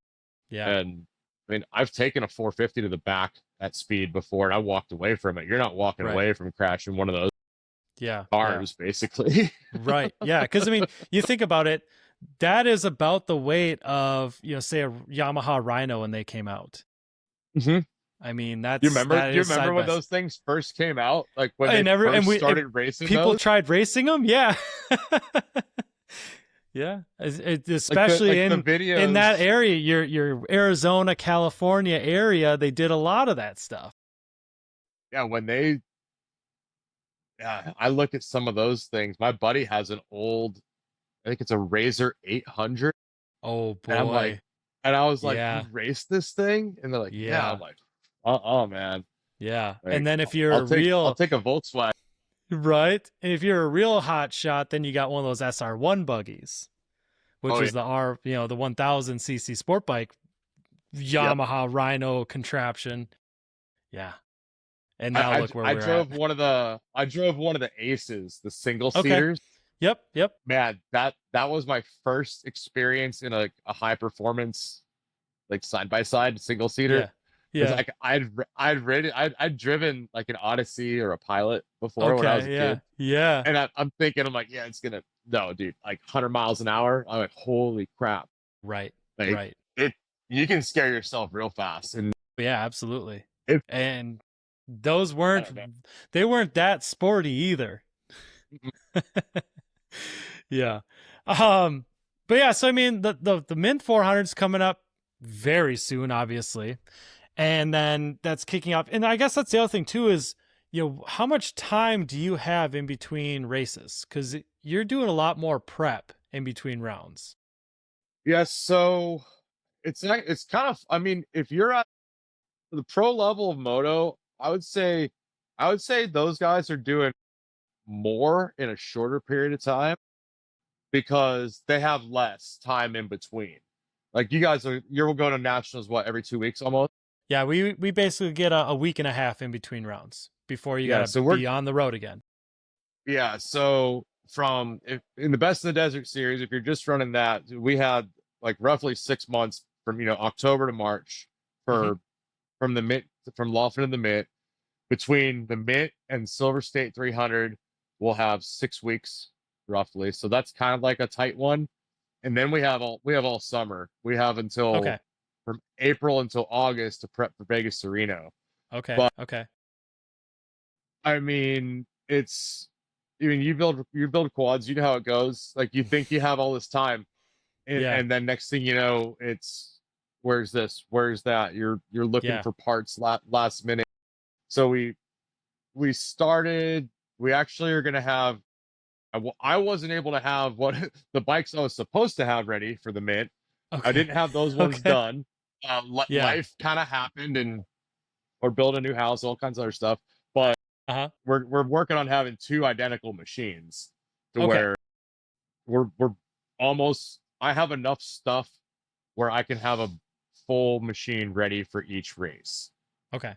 and that's typically our backup plan is to have one in the trailer ready to Hmm. go, Okay. race ready at all times, and then that one can get rebuilt and it gets leapfrogged kind of. Okay. But I mean, we're going through three Hondas a season, like, and then out of four, and that's only four races. Yeah. Yeah. So That's that's crazy. And I guess that's the other thing too is, you know, let's say you have a catastrophic failure on your quad when you're racing in the best of the desert. What is the rules for switching machines? has to be the chassis, pretty much essentially the chassis that started the Mm-hmm. race. Like if you have to, if you blow an engine up, obviously we're single cylinder compact transmission. It's not like a truck. Like some of the trucks, I mean, those guys carry a transmission with them Yeah. and are Yeah. changing that out on the course. Right. But you can only get help from officials or another racer. So you have Mm-hmm. to either push it or find someone kind enough to give you a tow Give it to a the little next pull. pit. Right. Yeah, and at that point, that's when I call my dad with the oh shit truck and say, hey, Yeah. we need an engine. Right. But Have it's this ready. essentially the same chassis machine. But Okay. if you blow a tranny out the back of the cases, you can swap an engine. Yeah. You pretty much swap everything, but like an entire. You can't just roll a new bike out of the trailer. Yeah. I mean, Yeah. So it's just like you're with going the if you don't want motocross. points. Yeah. Yeah. Yeah. But yeah. So I mean, you same chassis, stuff like that, but yeah, obviously you're gonna have stuff break. You know, if you snap a wheel off the thing, you can change that corner out of the suspension. You can obviously swap a motor, stuff like that. So yeah, I mean, as long as it's the frame you started with, you're good to go. And not even so, like, if like say we broke a frame in half, Mm-hmm. like I think like we would literally have to build an entire quad out of all of the we would have to transfer Yeah. everything. Yeah. It's not like, oh, let's just fix it or roll a new bike out. It's yeah, you can use that frame. If you have a spare frame sitting in your trailer, good luck. Yeah, Yeah. you're building a machine as fast as you possibly can. Right. Right. Yeah. That takes a little bit of time too. Yeah. Okay, so So you are able to swap frame during the race though. for the most part, I'm Okay. 99% sure. Anyone, Brett, Okay. let me know if that's against the rules. Megan, if you watch this, Yeah. but as far as I know, it's Okay. you can pretty much replace anything that's replaceable as long as it's not an entire machine. Yeah, okay, okay. The heart and soul of the machine needs to be yeah, okay, okay. Well, perfect. And so I guess we'll kind of move on here from this, but we'll just roll into give me some of your, what is and you can have more than one, but what's kind of the one of the most memorable or the highlight moment you've had in racing in all of your racing career? I would say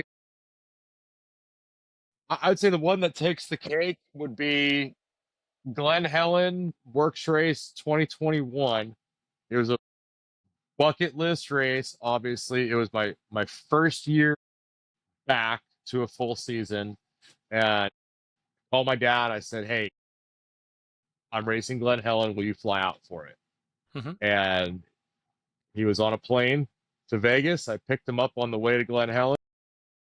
And granted, it was only the 30 plus C class, where Yeah, we had a decent amount of riders that year. I pulled the whole shot, never looked back. there you go. Oh, whole shot Talladega turn, baby. And Yup. and it was my first like national level win, and my dad Okay. was there.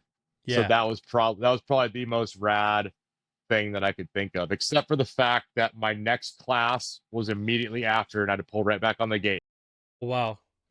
do back to back, and I crossed the chute with 8 seconds left on the clock, Okay. so I had to do an extra lap. So Wow. everybody else if I would have just, I could have sat by the finish line for 8 seconds and then Yeah. just finished my race. Yeah. Everyone else did a lap less than me, but I had Right. to go an extra lap and then get right back on the line. So, but yeah, but I would say that race and my first time finishing Vegas to Reno, which was Okay. the year before, 2024. Okay. That was the first year that we changed it up with the team, Hmm. um, guys, because the rider of record, which is me for the team, I have to either start the race or finish the race. Okay. Otherwise, you don't get points. But I like to rotate the riders and figure out where our strengths in different sections are. So 2024, that was our third Vegas to Reno, and it was the first time that I actually got to bring it across the finish line.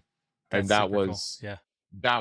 man, that was crazy. Like I got goosebumps right now, just thinking about it, because Yeah.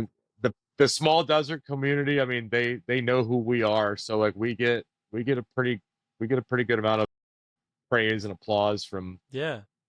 whoever's there at the finish line. Like they know who we are, so Yeah. it's No, that's it's so it's it's cool though. it's a good feeling. You got some pro motorcycle racer, like, hey man, I've seen you guys on the internet, and I'm like, oh my god, Yeah. like Is this happening right now? yeah, it's like we said, like trying to process that still, and just we're all just regular dudes racing. Like I'm just Exactly. Exactly. And you're all out there trying to do the same thing. You all have the same goal. So what's the point of hating on each other? yep. So yeah. It's yeah, Yeah. you're there, like it's like there's Skylar Howes or Preston Campbell, and Mm-hmm. Mm-hmm. those guys, they're hanging out. And Yeah, exactly. that's the glory of it. It's not like Supercross where like we'll be at Fremont Street, like tech inspection is on Fremont Street, and you'll be Mm-hmm. it's like, hey, there's Stone Cold, hey, there's Cowboy Cerrone, hey, there's BJ Baldwin or Bryce Menzies. Yeah, yeah. It's they're right there. Hey man, what's up? You're right. It's not like Supercross. You're like Deegan and those guys just go straight to their trailers and Right, that right, type of exactly. stuff. They think they're celebrities. Yeah, the whole desert community is like ATV motocross in 2005. Yeah. You know what I mean? Like Yeah. there was kind of a big presence of some guys had the big rigs, but everyone Yeah. else, it was just there was no pro pits back then. Right, Remember right. when there was no pro pits? Like it Yeah, was it was just just one big grassroots event essentially. you parked wherever you could, Yeah, exactly, exactly. No. But do you have a racing idol? I man, I guess it just depends on the discipline.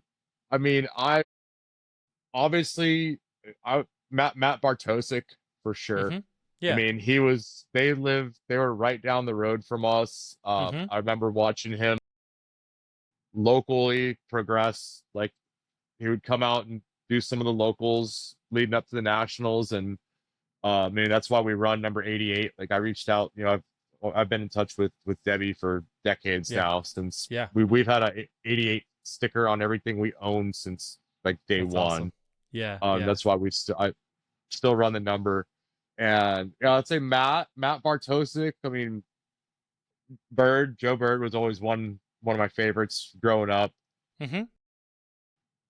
Him far, and just a lot of the OGs, like that like the class of '99 or Yeah, class of yeah. 2000. You know what I Yeah, I was mean? gonna Just say late '90s, early 2000s riders.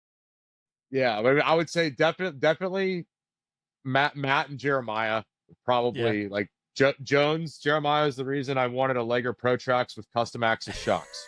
That was it. That was the reason. That was the Yeah. reason why. Yeah. And just that race when seeing Matt just kind of just it's like, okay, somebody can touch Jeremiah, and then tragedy struck. But Right, right. that was those two guys probably my idols. I'd say Jones and Matt.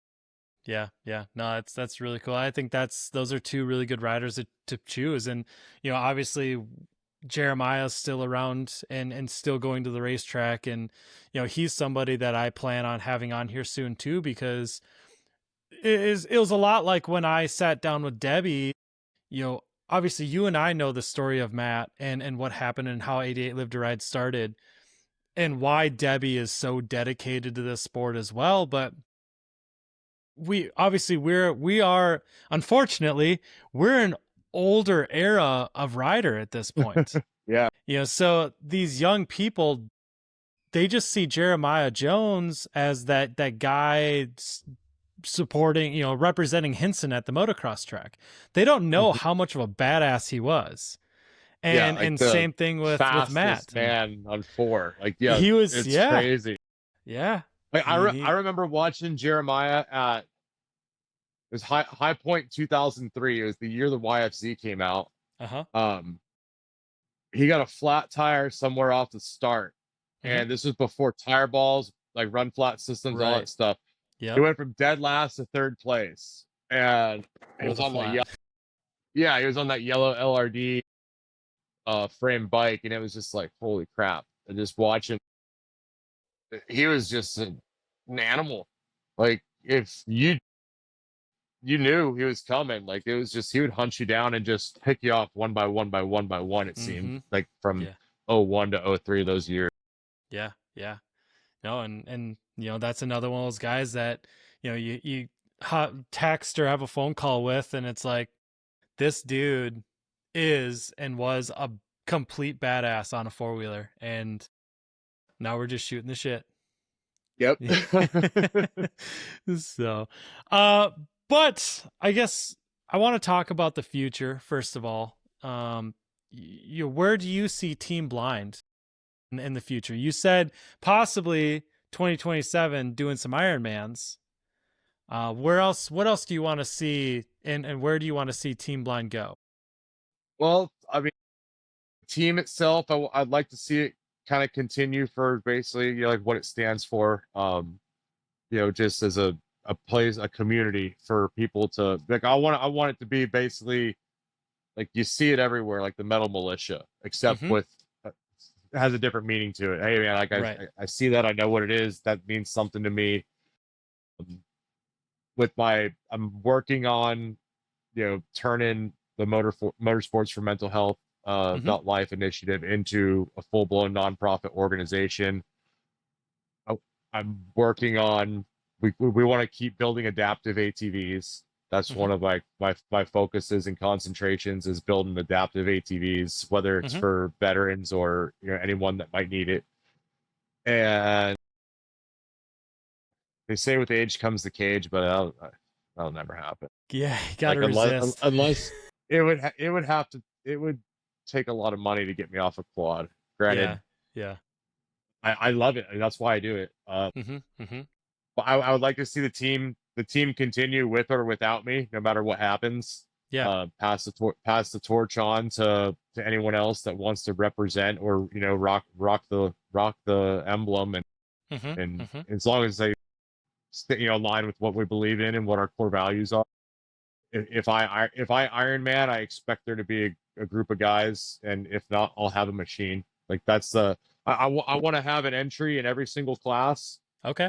right under our flag by Mm-hmm. the end of this season, which I have one Marine. I actually have a Marine running a machine that I built, Iron Man at the Mint, and I think he's Okay. gonna try to run the rest of the series. Uh, my buddy Mitch, the other adaptive racer, he's gonna Mm-hmm. Iron Man as well. And we've actually got a couple dirt bike guys Oh, flying the that's cool. flag. Okay. Yeah. Yeah. A couple of buddies of mine from the Marine Corps and some other racers in Colorado. Basically, I want to turn this into just a movement. You know, hey, going in blind. Where Yeah. it becomes just like a saying in everyday life, or a motorsports saying. Yeah. Um, I mean, we'll never. You know how it is. It's hard to make money racing, and that's Yeah. not Oh, our yeah. goal. That if Right. you race quads to make money, like I don't know, like Right. you have there's what five there's like five companies that have stood the test of time. Right. You've got Duncan, Baldwin, you know Allen bringing K and Nax back. Like Mm-hmm. Mm-hmm. there's very few, and we're not trying to be a business of any sort. Mm-hmm. I sell stickers and hats, and every dollar raised through our program goes right back into it. Okay. You know, we're and that's kind of just where I want it to be. I just want it to just Yeah. continue on and build a legacy behind it. So when people think about desert racing or quads, it doesn't have to be my name. Or Right. just hey, you remember those guys, Team Blind? Yeah. Or if someone's out there still doing it, just Yeah. carry the torch. Absolutely. Absolutely. Yeah. And I mean, what you're saying too, it's like it doesn't matter what form of racing you're in. If you're not racing because you're just having fun, you're not doing it for the right reason. Because like you said, Absolutely. it's very hard to make money racing anything. So you need to always remember why you started doing this, and that is the reason why you're still doing it. And Joe and I talked about that this afternoon Mm-hmm. about it's a shame. Like I hate watching how soon some of the pros are retiring Yeah. after the guys we grew up with.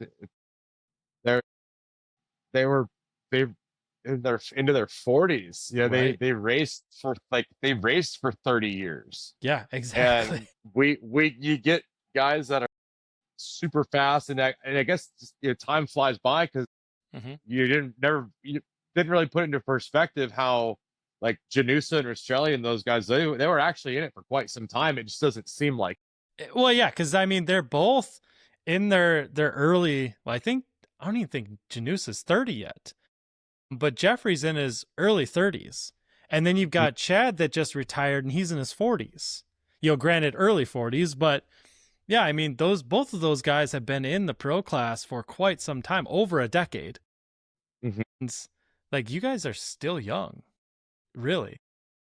I mean, we granted, like I said, we're the hobby pros, but Mm-hmm. we Mm-hmm. our first pro desert race, I was 38 or Yeah. 37.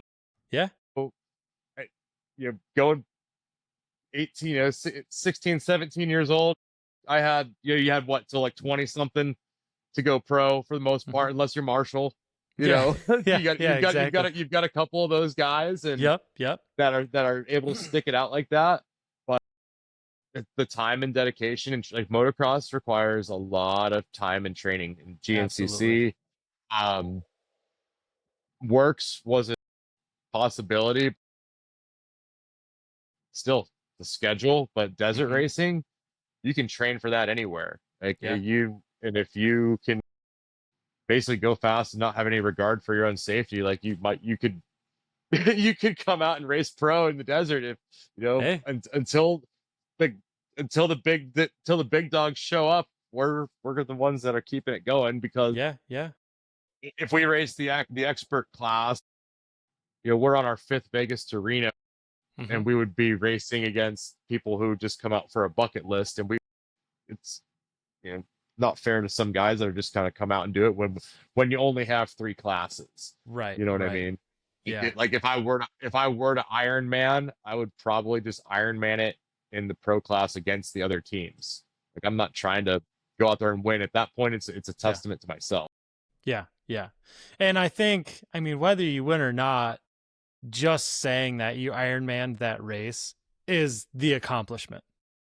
Mhm. Like, doesn't matter where you really finish, just to say, I did this and I'm an absolute lunatic. What and that's where it all started. That which is the crazy thing. It was all we wanted to do is just finish this race. And I tell everybody, we've got people coming out from like the Texas Cross Country Series and some other guys coming out from the East Coast. I said, as soon as you race your first desert race, you will never want to do anything else ever again. Yeah. Like it's just that's where it's at. I mean, Yeah. It's addicting. get to race, yeah, 4 times a year. Yeah. Come on, let's go. Right. Right. There you go. You can commit, but you're not committing too much. Yeah, like Yeah. my wife, like, we got married in the midst of my desert racing, so Mm-hmm. she never got to be around for when A we were going moto. Yeah. every weekend. It Yeah. was every weekend District 5 and then a national in between. We were racing 40, 50 times a year, it Yeah. seemed. Yeah. It was almost every weekend and then some. Right. Oh But yeah, it's it's just, crazy. oh, it's I love it. Like I still like to dabble. I still have a motocross 450. I There have you my go. works set up. Huh? I got a 250R I'm building. I've got a 400AX, and There I you got go. a old school hybrid from old Legacy Viper hybrid I'm building too. Oh, So dang. Okay. What engine is yeah, in that?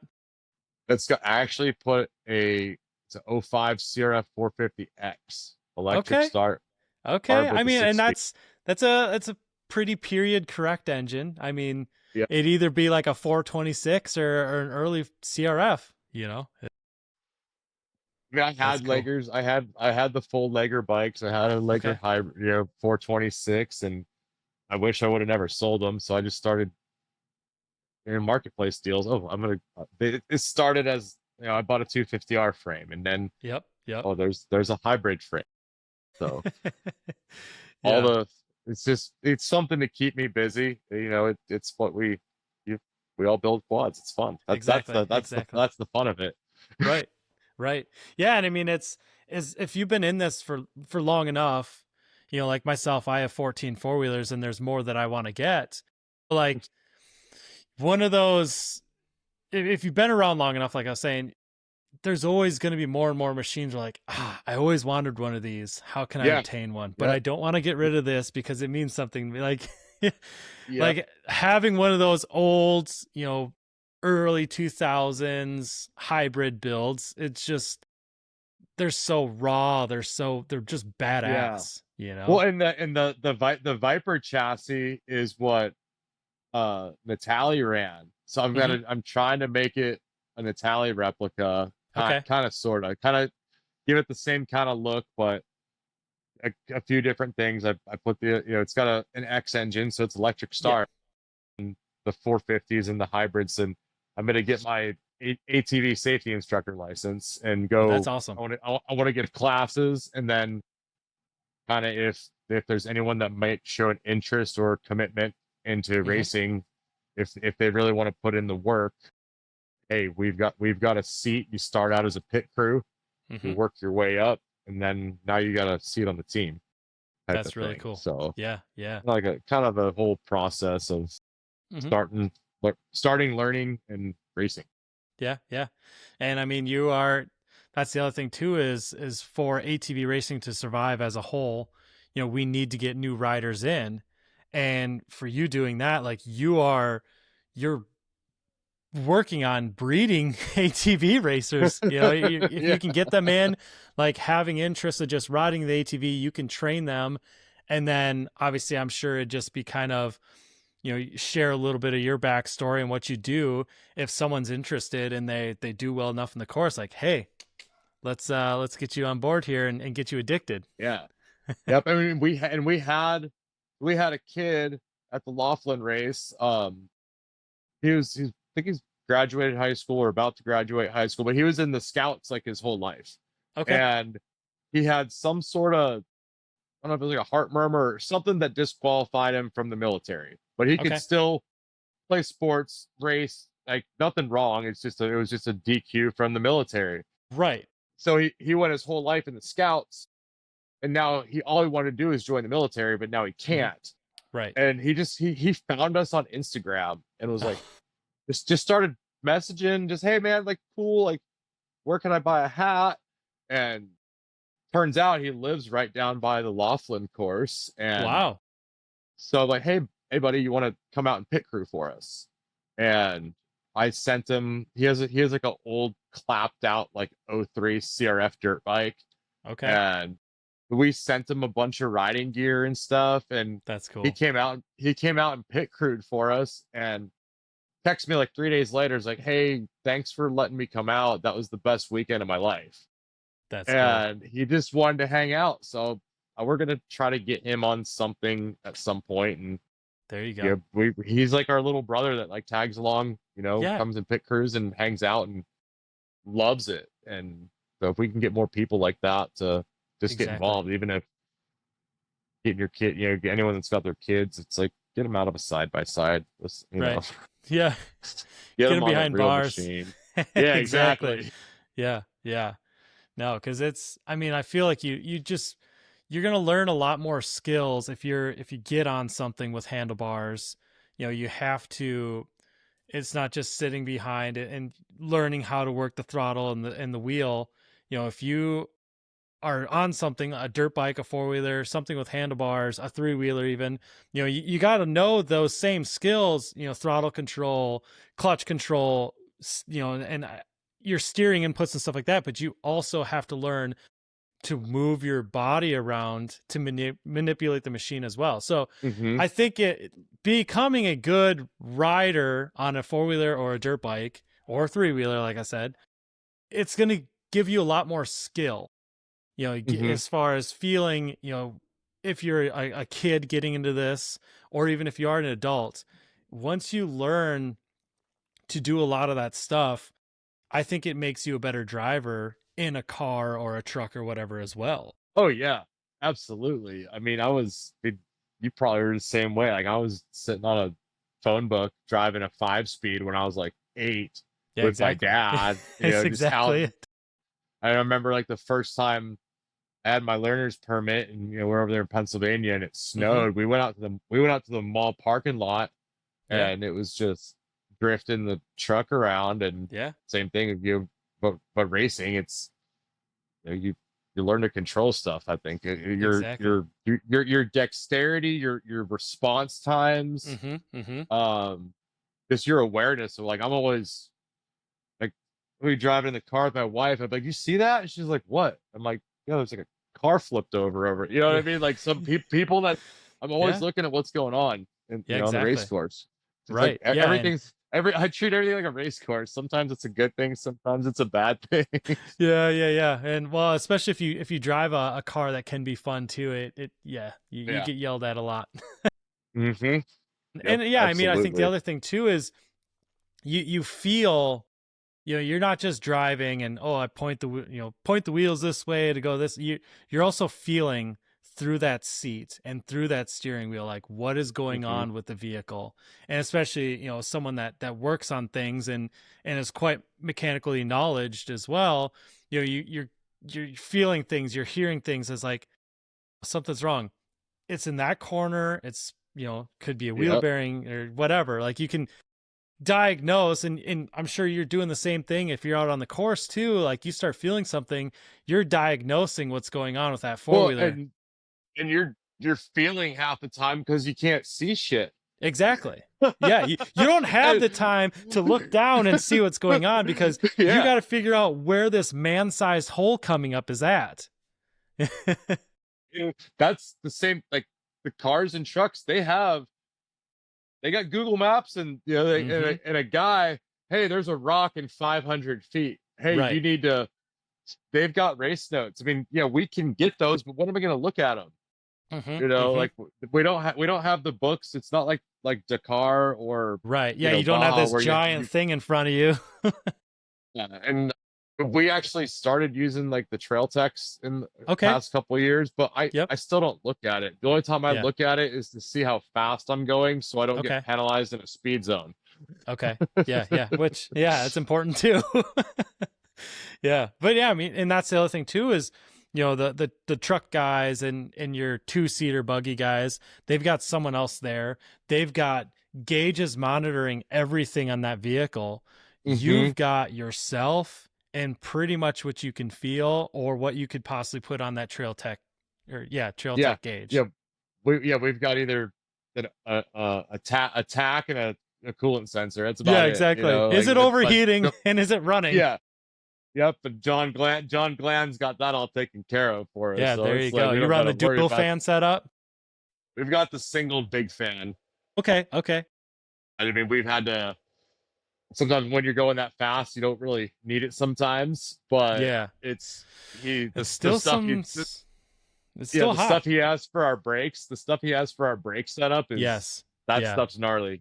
I Yeah. mean, having brakes at a desert race that haven't like overheated after 400 miles, like it's nice to be able to reach down and feel those things. So Yeah. I mean, brakes only slow you down, but there comes times where they come in handy. Yep, absolutely. Yeah. But how about the future of ATV racing as a whole? And I mean, you can just keep it on. And desert racing, you could broaden it out to all the different disciplines that you've raced. Where do you want to see the future of ATV racing going? Period.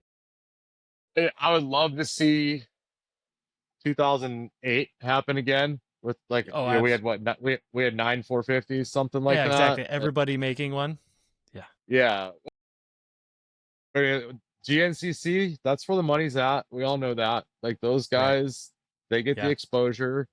We're Yep. starting to see more of an uptick in the 4x4s in the desert, which Mm-hmm. those could lead those guys to affiliations with Polaris and Mm-hmm. different companies that are active out there, because you've got Can-Am and Polaris, they've got a Exactly. presence there, and they And say, hey, they're there's our 4x4s out there racing too. What's going on? You exactly, know? exactly. Yeah, I mean, when it comes to the 4x4s and when it comes to that stuff, it's those two that are always swinging back and forth. So, hmm yeah. I would like to just see growth in general. And it's just like it was back in the day, where the late 90s, early 2000s. It's up to the aftermarkets, Right.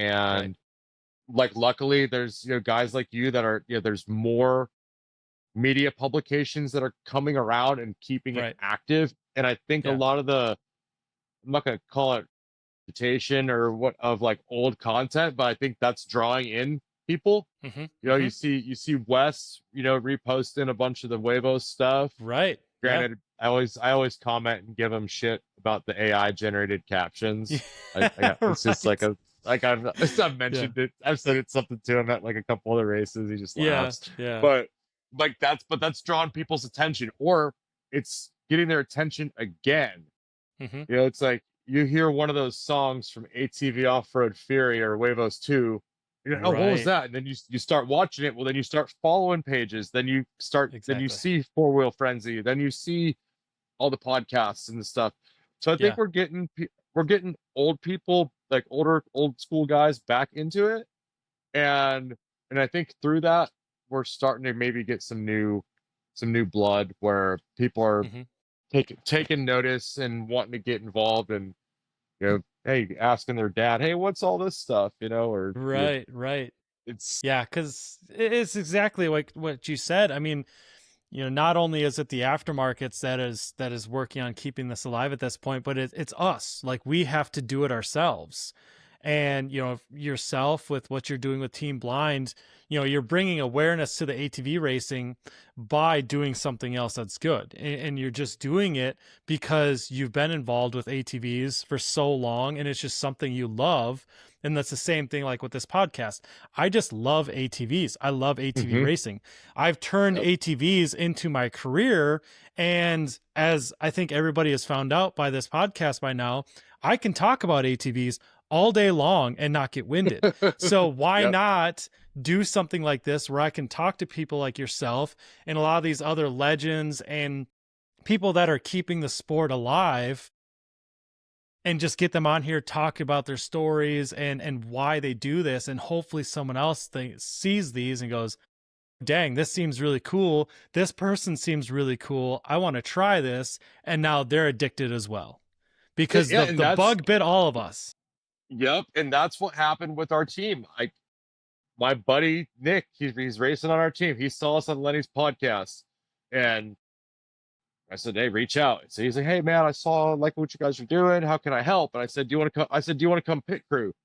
Now he's racing on the team. He's fully invested. He's doing all the prep right now while we're talking. Exactly. You know, Right. but Yeah. and the same thing with the Mint. I saw all I would see was, oh, if they had quads of the Mint, I would race. Okay, well, Yeah. now we do. Where's all Right. those people that commented that said Exactly. they would? I we kicked it. I say but we like this has been a year in the making Mm-hmm. since that to get quads at the Mint, and I was like, fingers crossed that people show up, and here Yeah. we are. We're almost a third of the handlebar entries and 1-to-1 with Open Pro Moto. So Yeah. it's a start. I mean, eight pro teams. That's a start. When we Mm-hmm. haven't had 8 teams at a race, I think since our first Vegas to Reno. Wow. So Yeah. that's 4 years, and that I but just hope it continues. Yeah, Um, absolutely. No, and I So that's think kind of you where just I hope to doing, see it go. yeah, and I think you just, if you continue doing what you have been doing, I think that's gonna help, and just promoting yourself. You got to get out there somehow, right? And all of us just Absolutely. promoting ATVs in general. It's how ATVs are going to grow like they did once before. Yep. And I mean, I kind of almost went like '07 to 9, like that just kind of just like appeared out of nowhere. Like I think that took Yeah, everyone by shock. We're like, holy yeah, shit, there's factories now. right, right. It went from the YFC, like the thought of it to Yeah, happening. Like I watched Corey race that thing at High hmm Point, the first debut, like number 4 off the line or whatever it was. right, right. And 3 years later, 2 years later, we've got factory teams just, and then Exactly. every year was a new machine. It Right, was like, oh right. my God, I'm in heaven right now. Yeah. Well, and if you even go back further than that, oh, 03 was the first production year, but the Z400 came out, Oh and yeah, I you just had, watched that video. Doug just smoking everybody. Like right. I think Cody just posted it up like a couple days ago, like on the Yeah. Z400, just Yeah, it going to just, town. that thing came out, and then obviously Honda and Yamaha were already working on the YFZ and the TRX. Those come out, and then it's like, oh, every year, here we go. It's someone new. You had the LTR, then you had the KFX, and then you got, Polaris. And well, Polaris was around for a while, but I don't know if I really want to include the Like Predator and some like of that stuff. yeah, but when the actual FXR came Yeah, out, yeah, like that thing was sick. And then hmm I thought the KTM was April Fool's joke, and right. then it was real. Right. Right. Cause Oh, yeah, because you had the Can-Am that come out, and then you had the KTM that came out, and it's like, there's no way this machine comes out, especially on the SX version. There's no way this machine is that race ready out of the yeah. box. It's like, And, oh, it and is. I mean, Okay. and then there was the Cannondales. Like I hmm remember like Yeah. when seeing that thing in a magazine, and then going to Jeff used to have a store in the mall at Okay. Johnstown. Okay. And I remember seeing that thing in the mall. Well, then my friend, I don't know if you know Kyle Damon, he did a lot of stuff with Harlan back in the day and Okay. ATV riders. Um, he worked at the Cannondale factory. Like Wow. Okay. he when I was forging, he was like 17 and graduated. He graduated, I think, a year early. So, Okay. but he faked his birth certificate so he could work 40 hours a week. He forged that he was 18 so he could work, because all Yeah. he did was ride 8 hours a day down in Bedford. Yeah. I mean, there was those things, and like 2002 to 10 was like those years. That was a sick decade, pretty Yeah. much. Exactly. It was. Yeah. The 2000s were very sweet for ATVs.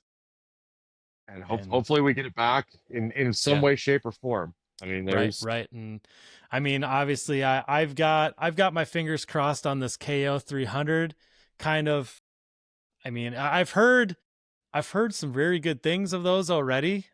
Just for what happened with the first however many they brought in, already Mhm. selling out that day. Yeah. Um so hopefully, obviously that's dealers ordering them. That's not actual end consumer sales yet, but if the dealers completely bought every single one as soon as they hit shores, I would assume that's because the dealers see that the consumers want it. And if you look anywhere online, and if Honda makes any sort of post, there's TRX 450 guys that jump Honda from behind. So I'm hoping this KO 300 does very well, which sparks KO to realize, hey, maybe we need to look at a 450 segment machine. That's where it's going to come from. Right. The Like, YFZ and needs some competition, and I've said this before, Yamaha, they've never abandoned us, and I hope they never do abandon us, but now it's just time for someone else to step into the ring, either step in for the first it's time or come back. it's boring looking at a line of YFCs. You know, Mm-hmm. I mean, Yeah, granted, right. granted, it was just a line of 250Rs for decades, but none of those were the same. Every little Right. thing was something crazy.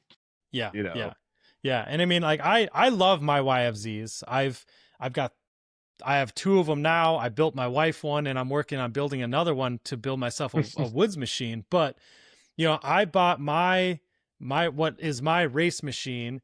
When I initially bought it, it was when the Yamahas were still kind of that black sheep because it was a TRX world. And I thought it was really cool then because I had this machine that was a little bit different. It's a good machine. It comes pretty well prepped out of the box, and now everything's YFZs. And like I said, I love that thing still, but it's like I want to see a good variety again. All right. So Jason, we figured out who you are first of all, and learned about where you come from, what you're doing now with the Best in the Desert and Team Blind, and you kind of already started talking about this a little bit by what you want to do with the ATV safety training and everything like that. But let's say you're running into somebody and you're getting one of these riders that took an ATV safety course with you and they do want to start racing. What is some of the advice that you would give them? The first thing would be just stay humble. Yeah. I mean, and really think about the level of commitment that you're willing to put into this stuff. Yeah. It goes back to our to the just as something as simple as the dump can thing. Mm-hmm. In making that investment where my dad said, hey, we're this serious about it, like we gotta like you gotta have you gotta pay to play, you gotta have everything that's necessary. Right. And there's basically there's no half-ass in it. And that was something I got distracted when I was a kid, when I was a teenager in high school, girls and cars and Mm-hmm. parties. And if I wasn't ready to go, we weren't going racing. Right. And the past, when I got back at WORCS, I mean, I started taking it pretty serious. And now at this level, that's why I tell anybody, it's like, if you want to get to it at this level, yes, you can do it for fun. But if you have to, it has to stay fun, Mm-hmm. because then it stops being fun. If you start beating, I've seen way too many guys that, and they said, hey, when it starts being a job, it stops being fun to an extent. And you have to be able to have fun and don't lose sight of the reason why you're racing. I think that's Right. the biggest, the most important thing with anybody racing or that would want to get involved in our program. It's what sparked your interest and what's going to maintain that interest, because we have our core values and foundations of this team, and I will never abandon those no matter what the dollar amount is. If Monster Energy or anybody came in and said, hey, we're going to give you this to do this, this, and this, oh, but by the way, you can't talk about or promote what you guys are doing anymore, Right. I'd tell them, I would tell them to kick rocks. I don't care how much money they're throwing at me, when there are people out there that need this as Yeah. well as as much as I do. I know that for a fact. There's no dollar amount, so just don't, you can't forget your roots and the core values of why you race Mm-hmm. and why you're out there. And that's where I would draw the line, is if you can't commit to our level of commitment, you know, sorry. Yeah. Yeah. But Absolutely. if you can commit to coming to one race every year and you're all in every year, because we have guys that come in every year just for Vegas to Reno, Mm-hmm. and they give us 200% effort. Some guys take it more serious than I do sometimes, Yeah. and it's kind of nice because it takes the weight off my shoulders a little bit. Yeah. And I'm super thankful for those guys that do, and the guys that Oh, come out and do absolutely. help us. So Yeah. Yeah. And it's super, it's very cool that you have that, just people that are willing to come and help out just because they want to, yeah, but yeah, I think that's really good advice though, um, so where can we find you, and where can we find Team Blind on the internet? Team Blind Racing, at Team Blind Racing on Instagram, Mm-hmm. teamblindracing.com. Also, motorsports for mental health.life. I can be emailed. You email me at info@teamblindracing.com.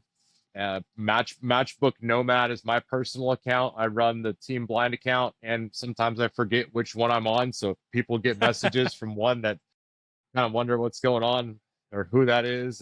Yeah, It's yeah. me. Like so, I run all the socials, the Facebook Team Blind Racing. There's actually two on Facebook. One's a page and one's a person because Okay. I didn't know how to run social media when I created them. There was a difference. Yeah. So I'm actually going to school for all that type of stuff right Oh, now. wow. So That's I'm cool. going back to school at almost 40. So working Yeah. on that too. But Yeah. yeah, so teamblindracing.com, it'll link you to all of our socials, all of our Perfect. the YouTube builds that Ian at Square One Speed did. Mm-hmm. Uh, Obviously, it'll have a link to this podcast and all the other podcasts that we go on. I just try to keep all that stuff in one place. So Yeah, for sure. anybody that is looking to learn about us, it's a one-stop shop. You don't have to go looking around and Yeah.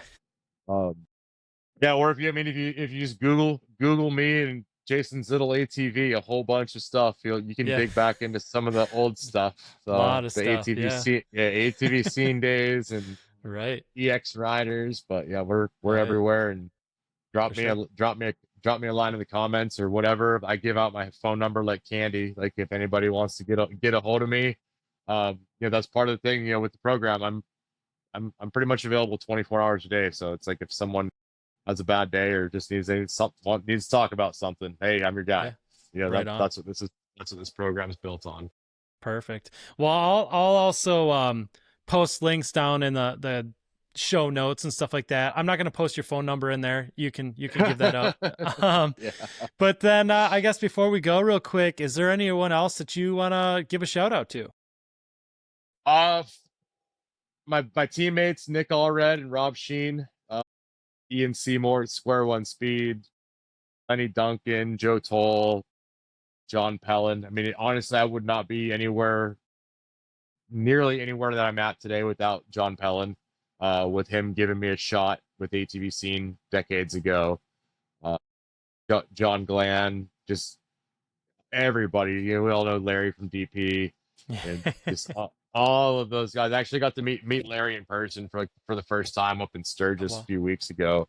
So Okay. that was cool getting to meet up with him. Got to meet Jimmy White then too. But yeah, I mean Nice. everybody that helps out our program, Justin Minix. I like to try to name everybody by name, not just by company, and Right. Right. we've got sponsors down the line, but I mean first and foremost, I mean my family, um, and the entire racing community. I want to thank everybody, Mm-hmm. especially everyone who's registered for the Mint 400, um, for helping make it not a possibility. Everybody's thanking me, but I just yelled louder than anybody else. But I needed everyone else to yell with me, so we were able to put our money where our mouth is. But and thank you Yeah. for having me on here. Like I really Yeah. appreciate it. Absolutely. Absolutely. It means a lot to me. It means a lot to our program to be Mm-hmm. able to have someone interested in hearing our story, and it's always nice to sit and talk for a couple hours about quad Yeah. racing. Absolutely. And it's like we said before. I mean, we're all just enthusiasts. So sitting around and talking about four wheelers, it's what we enjoy doing. And that's the hardest part, is getting off the phone with some of these guys. Yeah. Like we could I'm sure we could There's probably a keep there's a going for long list of hours, people that are like that. Yeah, for sure. Definitely. But no, and like I said, I thank you for coming on and telling us your story and telling us about the Team Blind and everything else that you're involved with. Best of luck this weekend, obviously. Yeah, And I appreciate it. I think we're gonna go. I think Shandy Kittleson or Don Higby, they okay, might have figured out a way to live stream from awesome. their quads. Yeah, So everybody check out those guys' social medias and the Mint 400. Obviously, yeah, it will be on the racing tracks website. They can track our speeds and all that good stuff and see where we're at. for sure. Yeah, Definitely, lots that would of be really ways cool. to check it out. Yeah, definitely. Yeah, and I know I'm definitely gonna have to check it out because I've always known about it, like I said, and I've always seen clips and stuff like that, but it's time to watch this a little more in depth, because it's something that would just be fun. It'd just be Oh yeah, I awesome mean, to well, do. it's like Mitch Reynolds and Super D. They said they Yeah. wanted to come out. I mean, there you Yeah. go. There's you guys' team right there. There we go. You There we know, go. Yeah. and Yeah. it's No, for sure. we'll get some boys out. We'll get some East Coast guys out here. I've been trying to get McGill. I know. Hey, Adam, if Uh-huh. you're listening, Gator, get on out here. I told you we got a seat. There you go. So Absolutely. But thank you again, Jason. It's been a lot of fun sitting down talking with you. absolutely, Leon, So for sure. I can't wait to at some point actually getting to meet you in person and having some more stories, and who knows where else we'll go with that. Oh, I'm looking forward to it, Leon, for sure. Like I Absolutely. said, thank you again, and Yeah, just for knowing sure. that I'm on an episode in such close proximity to one Mark Baldwin. I mean, Yeah. that's the stuff still it blows my mind still, you know. Yeah, yeah. Well, hopefully we can get some more of those people on. We're working on it, but obviously, like we already talked about, I had Debbie on earlier. I had Mark on, and I'm really trying to get Jody on, and kind of have the whole JB team with Baldwin, like that. And obviously that's the big thing too, is Mark Baldwin and JB, they're 15 minutes apart from each other. Yep. It's like I need that little area taken care of. So hopefully we can get Jody on at some point, but we'll see what happens. But yeah, like I said, it's been fun, and I thank you again for taking your time and doing this with me. We'll hopefully talk again soon, and obviously I'll be talking to you, and we'll see what happened on what goes on at the Mint, right? Yeah, I'll keep you posted, and we'll have some good Perfect. footage coming up. So Definitely, thanks again, definitely. Leon. Yeah, thank you. But this has been another episode of Four Wheel Frenzy, and I just want to thank everybody for tuning in, listening, or watching to this, because I mean, Four Wheel Frenzy is brought to you by Spending Money Motorsports, and most importantly, the viewers like you. When without you, there'd be no reason for me to do this. So thank you for listening to this. Thank you for watching this. Stay tuned for more, because 2026 is here, and there's a lot of really cool things that are going to happen. And I really hope that I can entertain at least most of you people. So till next time, we'll see you soon.